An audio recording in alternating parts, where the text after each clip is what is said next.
Welkom, dan een korte Auntwauten van de Groote Froagen. En de Froagen van jou is, wat leert de Bibel van de Himmel? Da ist, glaube ich, erst wichtig zu verstehen, was passiert in einem Mensch, was sterben wird. Die Bibel lehrt uns, dass wenn wir sterben, dass erst bloß uns Körper was sterben wird, uns Geist, der wird für alle Ewigkeit leben. Und wenn wir sterben, dann uns Körper wird begraft, und uns Geist geht zum Himmel für alle die, wir in Christus sein, und alle die, wir nicht in Christus sein, wir Jesus nicht angenommen haben, die wollen für alle Ewigkeit getrennt sein von Gott. Die, wir in Jesus Christus sind, die ewig Leben haben, die gehen zu dem Himmel und du wirst mit überreden.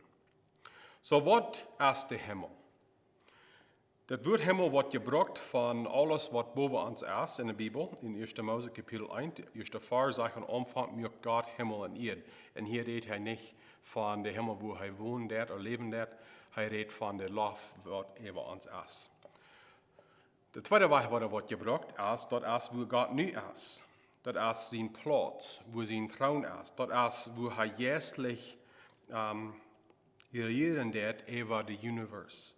Das ist seine Thron von seiner Gewalt. Und dort ist, wo der Engel in der Ordnung Alterstas anbeten da.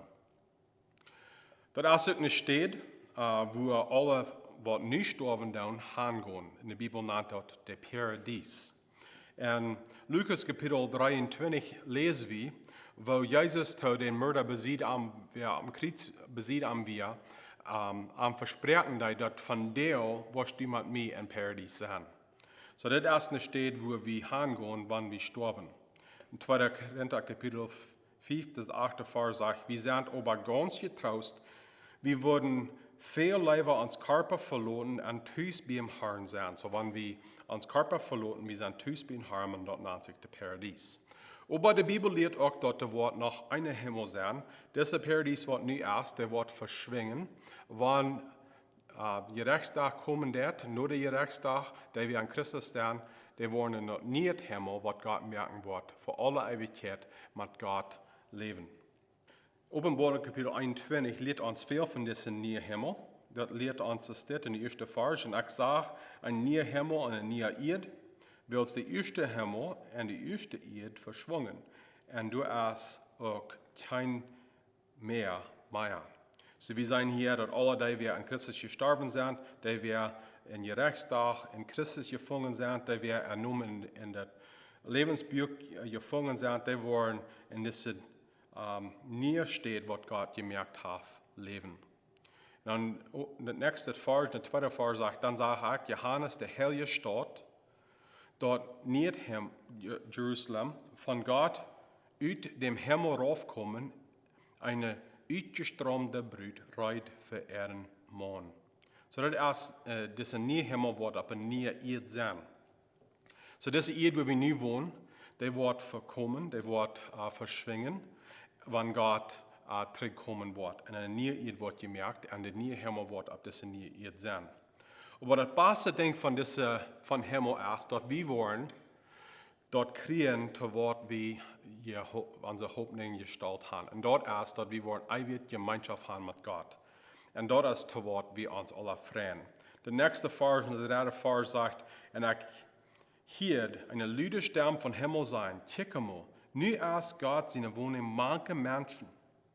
Und er wird mit einem Taub wohnen, und sie wollen in sein Volk sein, und Gott selbst wird mit einem sein, und Gott sein. Denk daran, nu kann wir bis glauben, dass du ein Gott bist. Jo, wir haben den Heilige Geist, wir können dort feilen, wir können dort sperren, wir können dort beleben, dass Gott wirklich ist. Aber wenn wir im Himmel sind, dann wollen wir Jesus ankicken. Wir wollen Jesus anfoten, wir wollen am sperren können, wir wollen mit am reden können, wir wollen krasse persönliche Gemeinschaft haben, dass ich und du, dort mehrlich für ich und du in Gemeinschaft haben. Und dort freuen wir uns. Wenn Gott wird kommen, wir wollen uns Körper wird von dort abgewagt worden, und mit uns neuen Körper, wo wir für alle Ewigkeit mit Gott in den Himmel sein. Und dort können wir uns freuen. Dort ist, was die Bibel unser lebende Hoffnung nennen wird. Wir checken fertig weg, mit Vertrauen, dort ein Tag, alle Trühen, alle Schwierigkeiten, die wollen vorbei sein, und wir wollen in alle Ewigkeit mit Gott leben in den Himmel. Dankeschön für mit mir taub, dass Korte Auntwauten von der gute Frau, der kommt von dir. Ich hoffe, die hatten Gott da. Gottes Segen.